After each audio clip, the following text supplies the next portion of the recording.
Okay, we're gonna see how long I am going to last with my hair down because it is hot here in Central California today and I don't like the heat very much at all.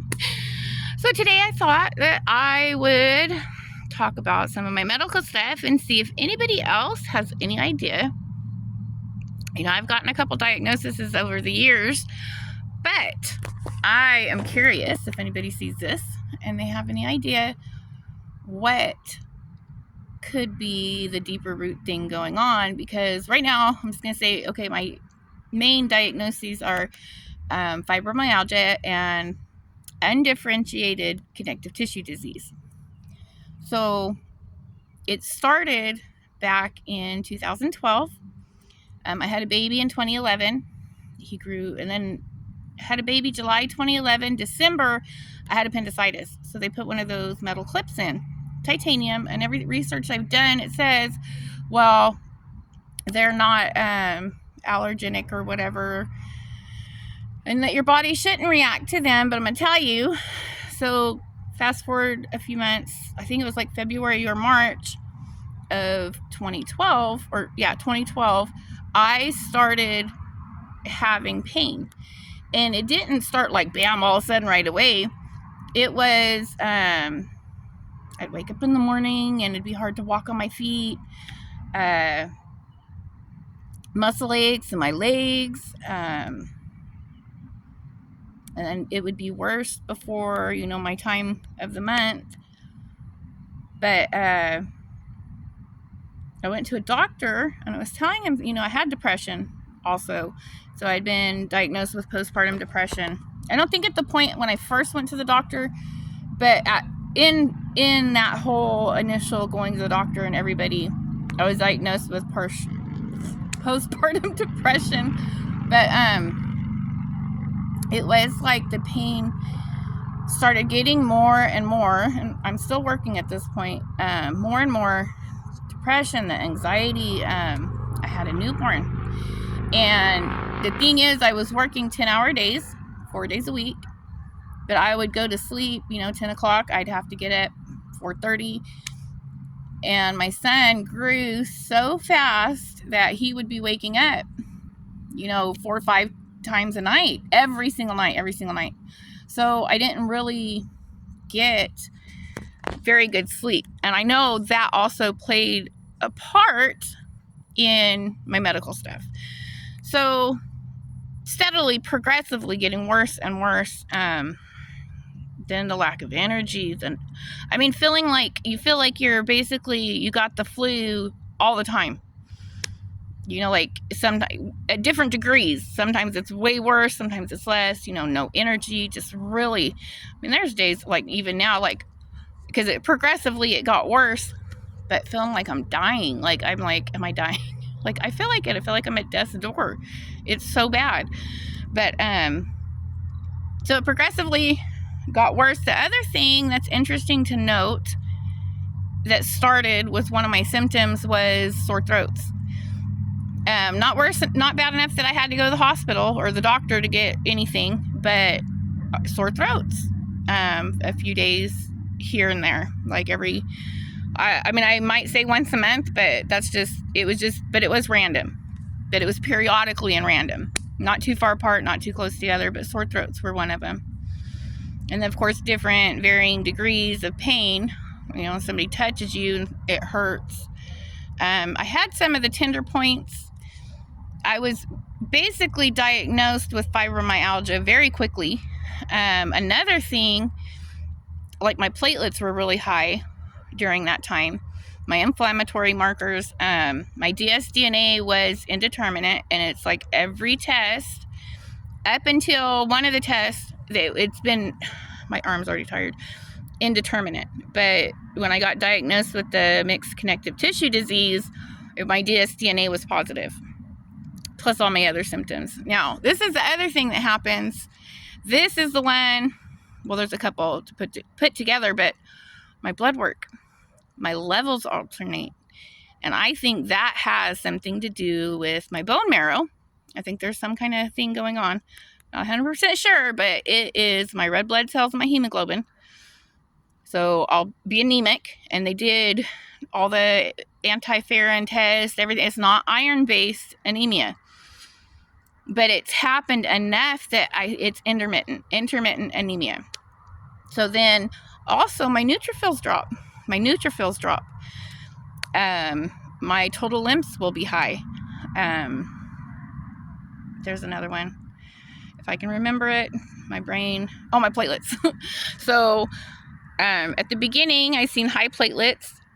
Now I've seen them where they're low, like they're low, under where they're supposed to be, lower than the lowest number. And then I see in my blood work, it's like they go up and down. And I've never been able to get a doctor to do it to where, because when the neutrophil thing happened, I was going to my hematologist, oncologist for a certain period of time. And it was like how my appointments were spaced out, I think correlated with however they alternated, because it was catching the white blood cells dropping in those few appointments. And it's like other appointments caught the red blood cells dropping. He never caught the platelets. I tried to tell him about it, but he would catch them where they were high and they were clumped together also when he would do the manual thing. So I don't know what that means, but they're not always like that. And I've had times that, like if I scratched the little scab off, then it would bleed for like 10 minutes. Or times when my blood's really watery. And then I've also had times where it's like kind of crazy, because like I'll smear it and it's like dry instantly. Like it's very weird. It kind of trips me out. But then I've had it watery. So I think all of my levels alternate. I think they go up and down. It's the same thing that was happening with my thyroid, which is why I went so long undiagnosed hyperthyroid, because whatever it is, I think goes around and attacks, and I'm pretty sure it attacked my thyroid. But I was so hyperthyroid, it was horrible. Oh, it was horrible. And I know I had at least one really bad thyroid storm, and it was before I was diagnosed, and I was treated like a drug addict. That's a whole nother story. It was really bad. But it was, anyways, I ended up having multiple nodules show up on my thyroid, and one ended up being precancerous hyperplasia, dysplasia, and it was toxic. It was a toxic nodule. And the only way that they caught it was they did thank God I had a wonderful RA doctor. She was awesome, named Pamela Scott. She was amazing. And it was because the time I went in and I seen somebody new at my RA specialist named Kristen, and I was in a severe hyperthyroid storm, and I was telling her all my symptoms, and she treated me like a drug addict. She even took medication away from me, but it was like, it was bad. My blood pressure was super high. I wasn't sleeping. When I would sleep, I was waking up just drenched in sweat. I would wake up and I'd be shaking and super bad anxiety, and but I was just a drug addict. No, I was getting ready to have a heart attack from having a thyroid storm, and she didn't make it any better. And I wasn't taking my blood pressure medication. Okay, so that's another thing I have is high blood pressure. I have heart problems, heart things that happen. There's all kinds of stuff that I got off track, and now I'm gonna have to try to remember everything again. Anyways, my pain has slowly got worse. Now I have like degenerating discs in my neck and my back, carpal tunnel on both hands. Something's going on with my shoulder. They've never checked it out. Just like I have other things in my spine that they've never checked, and whatever. You go to the doctor so much and you're just like, come on now already. I don't want to go to the doctor again and have to do all this. And anyways, what other symptoms? So I got the high blood pressure. I have heart things. Sinus tachycardia is what I was diagnosed with. So then they gave me the metoprolol for that. But I get a lot of palpitations. Now I've had it to where sometimes, which I probably need to go to the doctor, so I haven't got to the doctor for this, but like something is like vibrating. Or like when you have, like when you're sick and you take a deep breath and you get that feeling when you have like bronchitis, that bubbly feeling or whatever. I feel that with my heart sometimes, and I don't think that's a good thing, but I haven't went in yet, but whatever. And then I have tumors that are growing in various places that they have not taken any biopsies from. but I think there's some kind of a fibrous tumor. Cysts also in various places that come and go.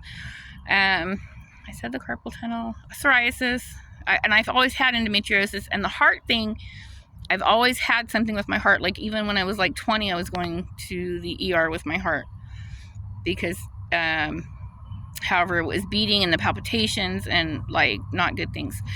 But when I got diagnosed with the sinus tachycardia, it's because I went to the hospital because it was just beating so crazy, and sometimes it's a fast beat, but this was like I would just move, I barely move, and it just like goes crazy just from barely moving, and then when I lay still, then it'll get down to where it is, and I just move, and then it goes crazy, and the palpitations, and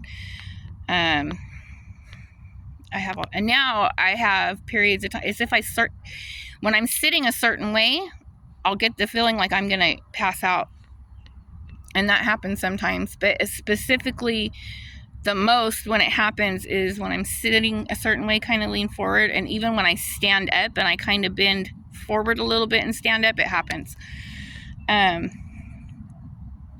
Yeah. So if anybody has any idea. I mean, the mixed connective tissue disease, it's kind of a mix of, and then I do get the pink cheeks. They're only a little bit, and I got makeup on too. But they'll go away, but then I'll go and have them for a period of time. Another thing on my blood work is the CMV, the cytomegalovirus, and the Epstein-Barr virus. And even this last time, the parvovirus, human parvovirus, B19 or whatever it is, they'll be not active. Oh, my IgG too. See, there's things, I know there's a lot of things I'm forgetting right now, but my IgG's low. And majority of the time they've checked it, my IgG is low. That's my immunoglobulin G. But those three that I just said, every time they test them throughout the years, oh yes, and my ANA. My ANA is nucleolar. But it's a low titer, however you say that word. It's the 160. And then one time it was, oh shoot, maybe I shouldn't say it because I think it was speckled, but there was only one time. And then once in a while they check it and they say it's normal. Oh, it's normal. But it's the 160 on the ANA is usually what it comes back, nucleolar. So I don't know, but my dsDNA was positive one time when one time they checked it. Usually, like I said, it's in that indeterminate range between 5 and 9. But one time they checked it and it was positive. So that's why I got diagnosed with and what the doctor said was that's highly specific to lupus. So he didn't tell me that he was just, and if he did, I didn't hear him because he told me that's highly specific to lupus. I thought he was diagnosing me with lupus. But I seen it on the paperwork later that he actually diagnosed me with undifferentiated mixed connective tissue disease, which I know I have. I have some weird spots that will be like little circle spots on my hands that will be like a clear scab, which is really weird, and I'll scratch it off. I've had it happen on the inside of my mouth. Some weird things. And I don't know why I just thought the word sclerodoma popped into my head. And that might be because I think I read that stuff like that does happen, but there's these weird little, they kind of might have a brownish tint to them, but they're clear kind of scab-like things on my skin that show up. But none too big or anything that I've noticed, but, and I know there's other things I'm forgetting because, yeah, my brain, oh my gosh, in this last year, it's kind of forgetting words really bad. Saying the wrong words when I'm talking about something, that's been really bad this past year, but hopefully that doesn't mean anything more than just the brain fog stuff.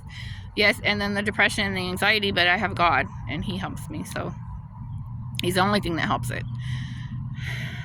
I can't think of anything else right now off the top of my head. I know there's other stuff though, because like I went through a lot of different things, a lot of different testings. I know I have some because I could get pregnant but I couldn't stay pregnant. So I had some DNA testing done, whatever that's called, the special testing done.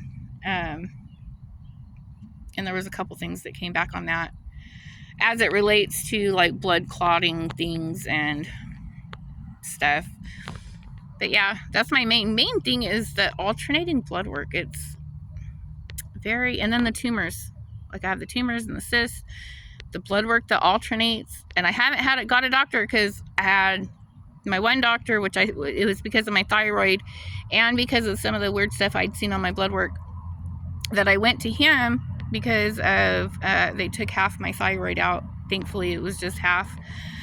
That's my calcium will be high. That's another one that's happened, but then it's normal. So it's like, whatever this is, either my body is trying to fight something and it's attacking different parts of me, which I think that's what's happening anyways, but something is going on, but things are alternating too. So that's what that's where I'd like to know other people's experiences, if they've experienced anything with the alternating blood work. And what that might be, because I'm also curious about Ehlers-Danlos, because my kids have stretchy skin, and my youngest son has some weird stuff. My oldest son has some weird stuff too, in a different way, but my younger son has like he gets some weird things where he starts hurting in different areas, like he shouldn't, like he's too young for all that stuff. And my oldest son, he gets really tired. He's already had seizures.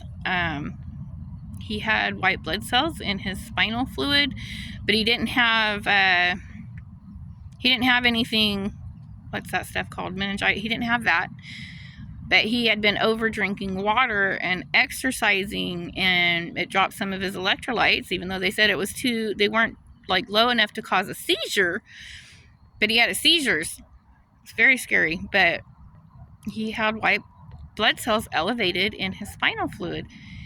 And I don't know, I trip on that, because I think it was God having that testing being done to show, because he didn't have high white blood cells in his blood work. And I know that can happen, but his eyes also in low light, they overdilate. Like I see his eyes and they're super dilated, and my other son's isn't, and I'll go look at mine, they're not. But obviously I also have problems sleeping too, like a lot. It'll happen up and down in both ways. But anyways, this video is getting long, so I'm gonna get off the phone. But yeah, it would be great if anybody has any thoughts on what else could be. Like I said, my two main diagnoses are fibromyalgia and undifferentiated mixed connective tissue disease, which I agree with that. My bones and my hands will hurt really bad. My feet will hurt really bad. And there's times when I get up, I can't, like the bottoms of my feet will hurt. Oh, one of my first symptoms too was the bones inside my feet felt really cold. Very, very weird feeling. And also, like, I think it might be something that, like, they tried to put a needle in my neck and they couldn't push through something in my neck. Imaging doesn't show these tumors very well. That's a whole nother topic. But anyways, I'm going to get off because this is getting long.